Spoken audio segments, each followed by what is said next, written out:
Máximo Décimo. Meridio jamás existió. Entonces, ¿por qué su nombre quedó grabado en la memoria de millones? ¿Por qué Hollywood prefirió contarnos una historia de venganza y no la verdad? ¿Qué hombre real fue borrado para que ese mito pudiera nacer? Detrás del gladiador hay algo mucho más inquietante. Un imperio romano enfermo, cercado y al borde del colapso. Esta no es la historia de un hombre contra un emperador, sino de un estratega contra el fin del mundo conocido. ¿Quién fue realmente el general que sostuvo Roma cuando todo estaba a punto de desaparecer? Quédate y descúbrelo. Año 166 después de Cristo. A los ojos del mundo, el Imperio Romano parece invencible. Se extiende desde las brumas frías de Britania hasta las arenas abrasadoras de Mesopotamia, una superpotencia sin rival. Pero esa imagen es una ilusión peligrosa. Roma es un gigante con los pies de barro, y las grietas ya recorren todo su cuerpo. La realidad es mucho más oscura de lo que admiten sus estandartes y sus monumentos. Una plaga devastadora, traída por las legiones que regresan de Oriente, ha matado a millones. Ciudades enteras se han transformado en cementerios silenciosos. El tesoro imperial está exhausto, drenado por guerras lejanas y por una corrupción que carcome el corazón del poder. La moral de la población y del ejército se desploma. Los soldados enferman, desertan, mueren.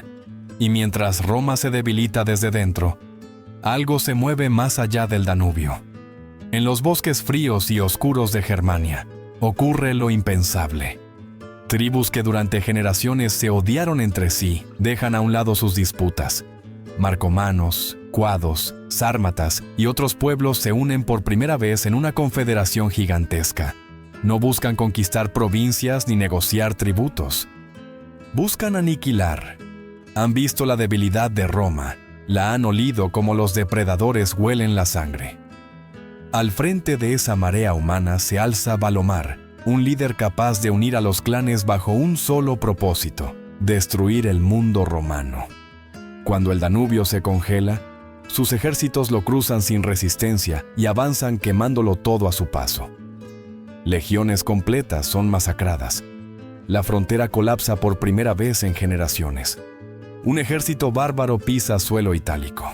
El pánico se apodera de Roma. Esto ya no es una guerra fronteriza, es una lucha desesperada por la supervivencia. En Roma, la noticia cae como un golpe seco. Las legiones han sido destrozadas. La frontera del Danubio ha desaparecido y un enemigo imparable avanza hacia el corazón de Italia.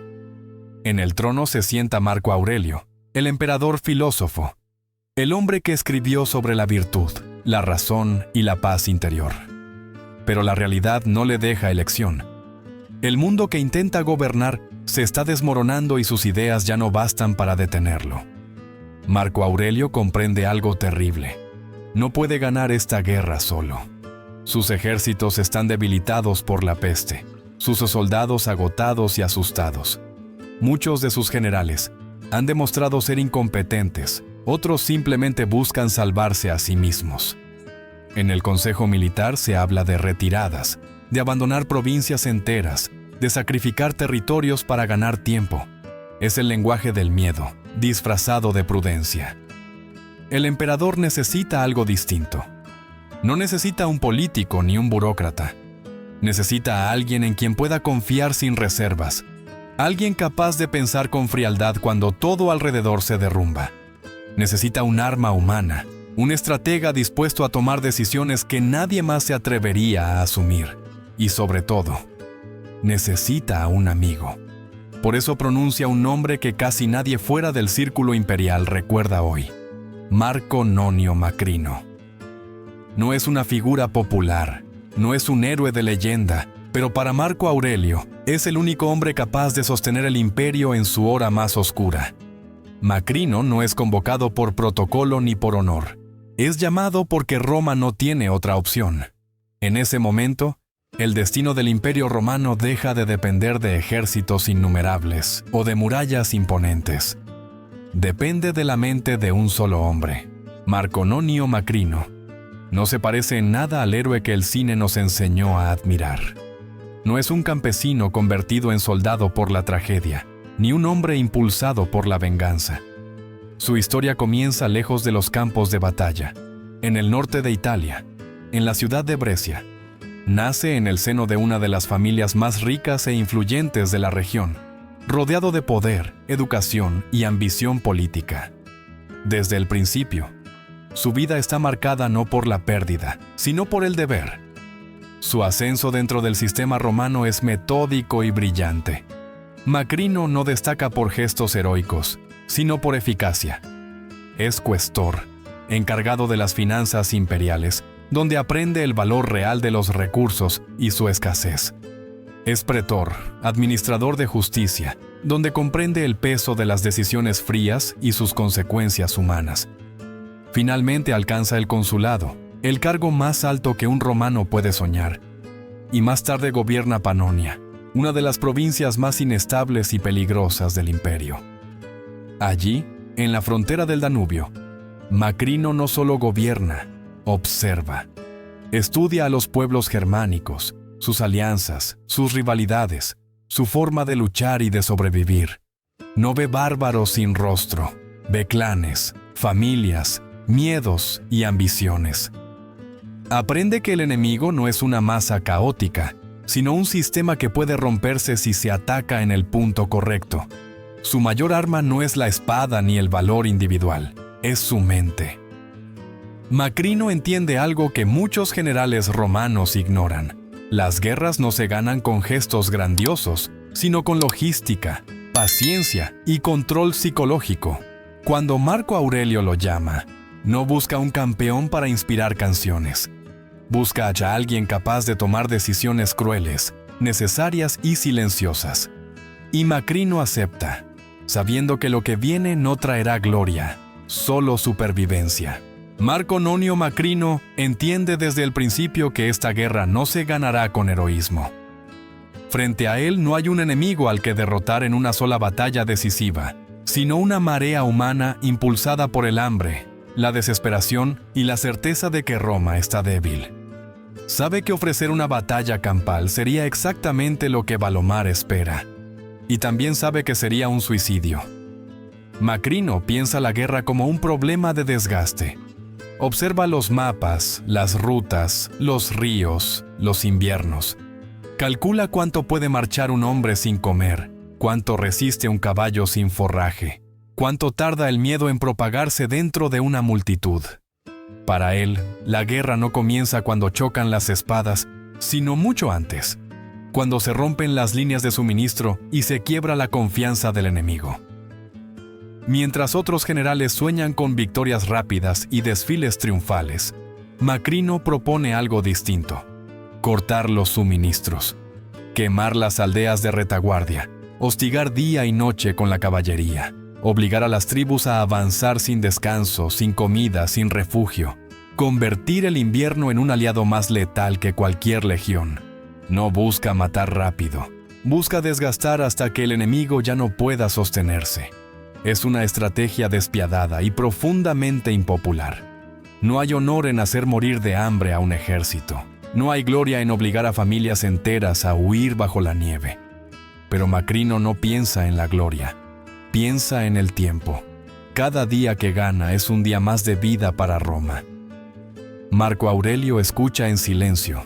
El filósofo entiende la brutal lógica de su amigo.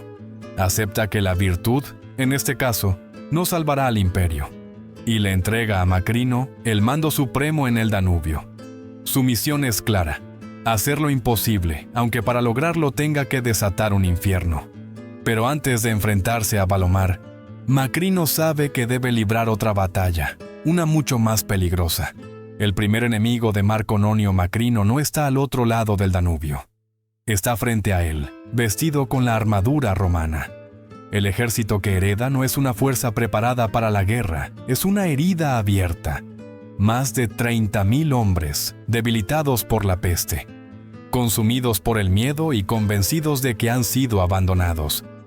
Muchos ya se sienten muertos, solo esperan decidir cómo. Macrino entiende que ningún plan, por brillante que sea, funcionará con un ejército sin alma. Un general mediocre habría pronunciado un discurso sobre honor y gloria. Habría prometido recompensas futuras. Macrino no lo hace. Sabe que esas palabras no significan nada para hombres hambrientos, enfermos y aterrados. Antes de forjar a sus soldados, debe limpiar su casa. Su primera decisión es brutal y calculada. Convoca a todas las cohortes. No grita, no se exalta. Habla con una calma fría que corta más que cualquier amenaza. Señala a los oficiales y deja claro el mensaje. La cobardía es una plaga más peligrosa que la enfermedad que los está matando. Se contagia con el ejemplo y solo tiene una cura, la erradicación. En esa frontera, el rango, el apellido y las conexiones políticas dejan de importar. Solo cuenta la competencia. El miedo cambia de dirección. Ahora es más peligroso ser incompetente que enfrentarse al enemigo. Pero Macrino sabe que el terror por sí solo no basta. Una vez que tiene su atención, debe darles una razón para vivir. Se involucra personalmente en la logística, mejora el suministro de comida, asegura agua limpia, reorganiza los campamentos. Comprende una verdad esencial. Un ejército no marcha sobre su gloria, marcha sobre su estómago. Cuando los cuerpos empiezan a recuperarse, ataca las mentes. Destruye la imagen del bárbaro como un monstruo invencible y la reemplaza por la de un enemigo humano, capaz de sangrar y morir. Les recuerda qué pasará si fallan, no a Roma, sino a sus propias familias. La frontera deja de ser una línea lejana y se convierte en la puerta de su casa. El ejército empieza a cambiar. No por esperanza, sino por necesidad. Y entonces llega la prueba. La prueba llega en Asali, y no podría ser más cruel. Un destacamento romano de apenas 500 hombres queda aislado, rodeado por más de 10.000 guerreros marcomanos. La noticia corre como un veneno por el campamento. Los oficiales exigen una retirada inmediata. Proponen sacrificar a esos 500 para salvar al ejército principal. Es la lógica habitual en una guerra desesperada. Es, también, la lógica que Macrino rechaza. Para él, Asali no es una escaramuza menor. Es una oportunidad decisiva. Si abandona a esos hombres, confirmará todos los miedos que intenta destruir. Si los rescata, no solo salvará vidas, cambiará la psicología de la guerra. Macrino ve lo que otros no ven. El enemigo confía en la superioridad numérica y en la lentitud romana. Cree que el tiempo juega a su favor. Esa confianza es el verdadero punto débil. Macrino ordena una marcha forzada que roza lo imposible. 80 kilómetros en 36 horas, sin pausas largas, sin hogueras que delaten la posición.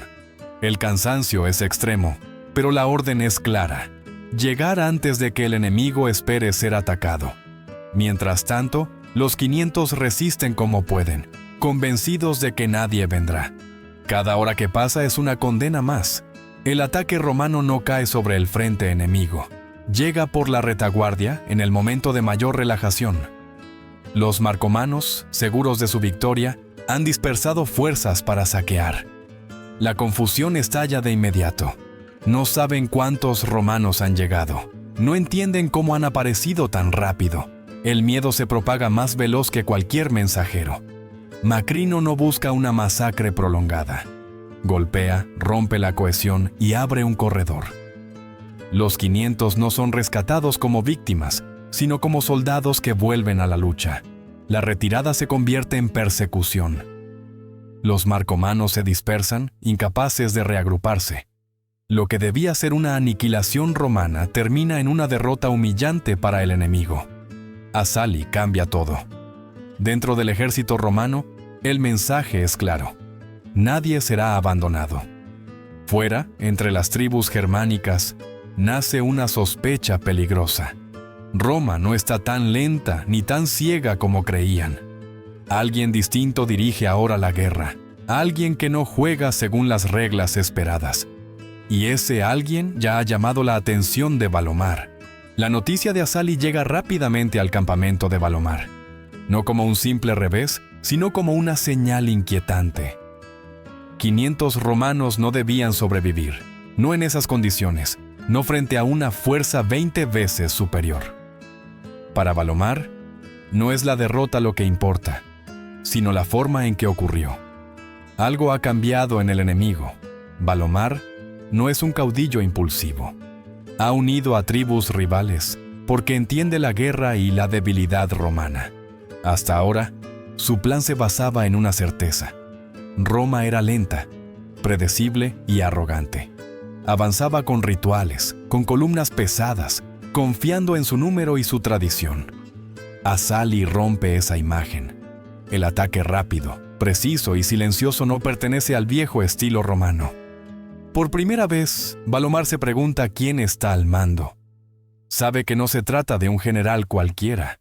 Reconoce el rastro de una mente estratégica que piensa como un cazador, no como un conquistador. Y eso lo obliga a replantear toda la campaña. La confianza empieza a transformarse en cautela, y la cautela en respeto. Valomar entiende otra cosa aún más peligrosa. El rescate de los 500 no fue solo un movimiento militar, fue un mensaje. A los romanos les devuelve la fe en su ejército, a las tribus les siembra la duda, y en una guerra de desgaste, la duda puede ser letal. Un ejército que duda se detiene, uno que se detiene empieza a morir. La respuesta de Valomar no es la retirada, es la escalada. Si Roma ha cambiado, él también debe hacerlo. Decide reunir todo lo que tiene. No más incursiones aisladas, no más ataques fragmentados. Convoca a una gran horda como nunca antes se ha visto en esa frontera. Más de 200,000 personas, entre guerreros, familias y aliados, avanzando como una sola fuerza. El objetivo ya no es solo saquear o presionar. Es aplastar definitivamente a Roma antes de que ese nuevo general tenga tiempo de consolidarse. Valomar está convencido de que la fuerza bruta aún puede imponerse, pero ignora que, para Macrino, esa enorme concentración de hombres no es una amenaza, es una oportunidad. Cuando los informes llegan al cuartel romano, el ambiente se vuelve irrespirable. La gran horda que avanza desde el norte no es un ejército convencional, es un pueblo entero en movimiento. Más de 200,000 personas entre guerreros, familias, carros y ganado. Una masa lenta, inmensa, imposible de enfrentar en una batalla abierta. Para la mayoría de los oficiales romanos, la conclusión es evidente, no hay forma de detenerlos. Hablan de atrincherarse, de proteger las ciudades, incluso de ceder territorio para ganar tiempo. La palabra derrota empieza a circular, primero en susurros, luego con resignación.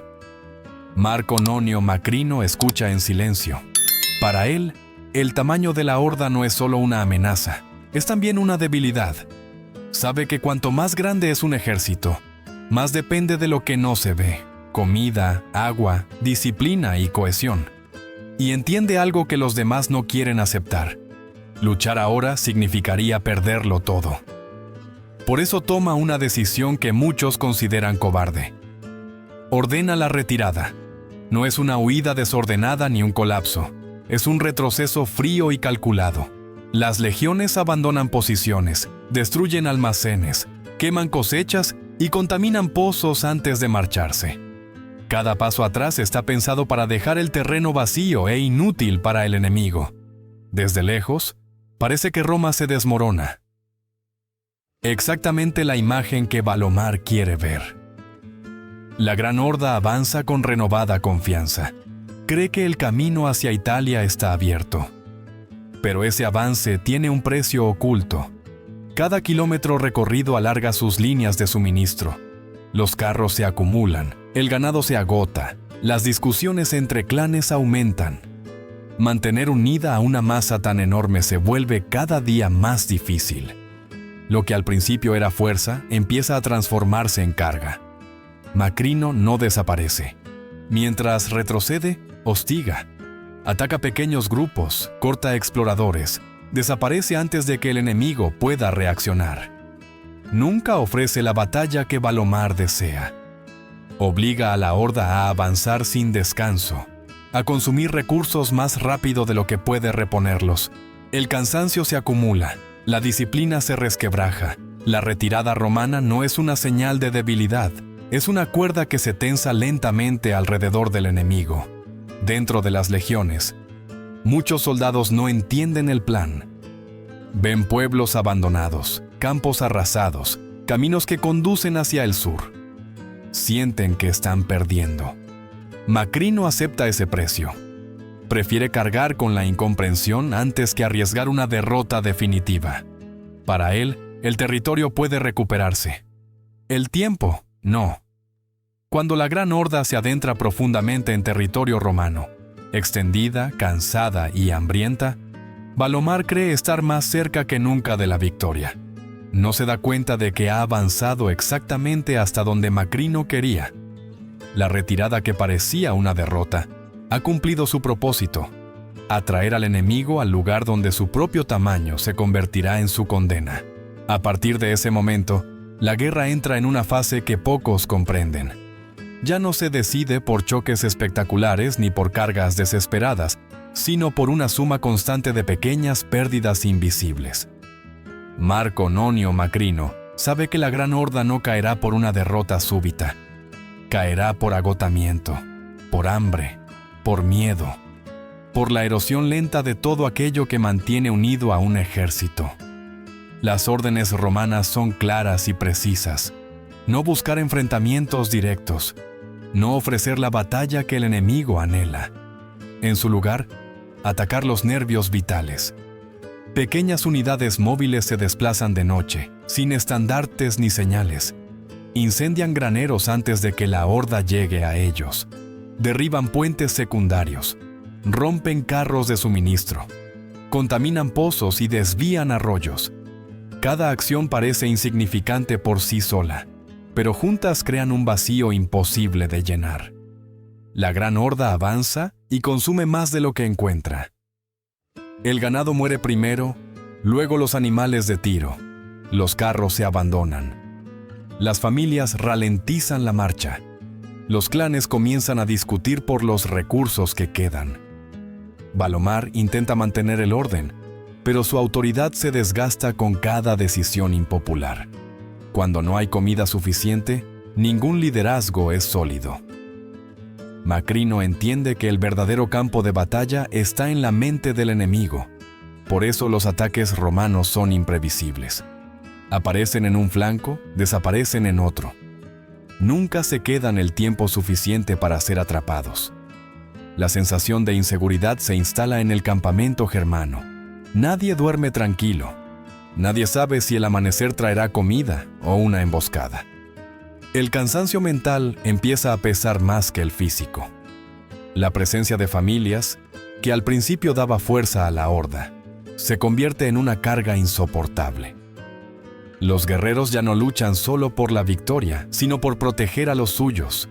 Cada ataque romano a la retaguardia siembra pánico. Cada incendio obliga a decidir entre avanzar o retroceder. La cohesión se rompe lentamente, sin un momento claro de colapso. Desde fuera, muchos creen que Roma sigue retrocediendo, que huye, que evita el combate por miedo. Esa percepción es parte del plan. Macrino sabe que una retirada visible mantiene al enemigo en movimiento. Y un enemigo en movimiento consume recursos.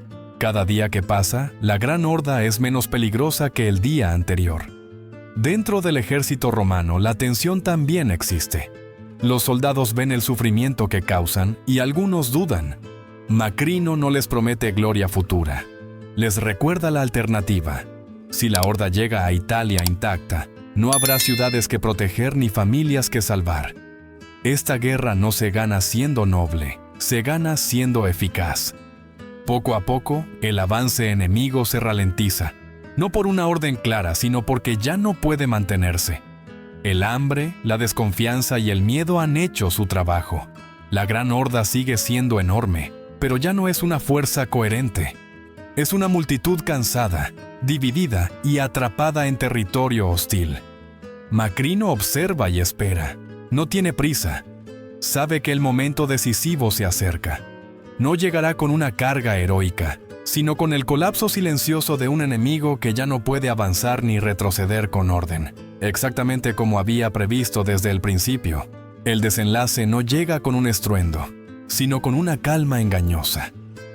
Cerca de Aquileia, el paisaje cambia sutilmente. El terreno se estrecha entre colinas bajas, cursos de agua lentos y zonas pantanosas que dificultan el movimiento de grandes masas. Para la Gran Horda, parece un paso inevitable antes de alcanzar las ricas tierras del norte de Italia. Para Marco Nonio Macrino, es el lugar exacto donde todo debe terminar. Durante semanas, sin levantar sospechas, los romanos han preparado el escenario. No construyen murallas visibles ni fortificaciones evidentes. Excavan fosos ocultos, clavan estacas bajo el agua, refuerzan puntos de paso y despejan rutas de retirada solo para sus propias tropas. Cada detalle está pensado para un enemigo cansado, hambriento y convencido de que Roma ya no puede oponer resistencia real. Valomar decide atacar. A pesar del desgaste, cree que la masa aún puede imponerse por pura fuerza. Ordena avanzar con lo que queda de cohesión.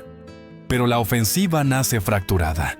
Las columnas llegan a destiempo, los clanes no se coordinan, los carros se atascan en el terreno blando. Cuando el contacto se produce, no hay un choque limpio, sino confusión inmediata. Guerreros caen en zanjas invisibles. El avance se frena y el pánico se propaga de grupo en grupo. Es entonces cuando Macrino actúa. Las legiones no cargan de frente ni buscan una victoria espectacular. Golpean los flancos debilitados, cortan la retaguardia y sellan las salidas. La Gran Horda, demasiado extensa para maniobrar con rapidez, se comprime sobre sí misma. Los gritos sustituyen a las órdenes. Los carros bloquean los pasos. Los clanes luchan sin saber quién manda ni hacia dónde huir. Valomar intenta recuperar el control, pero su autoridad ya estaba erosionada por el hambre y la duda. En medio del caos, cae.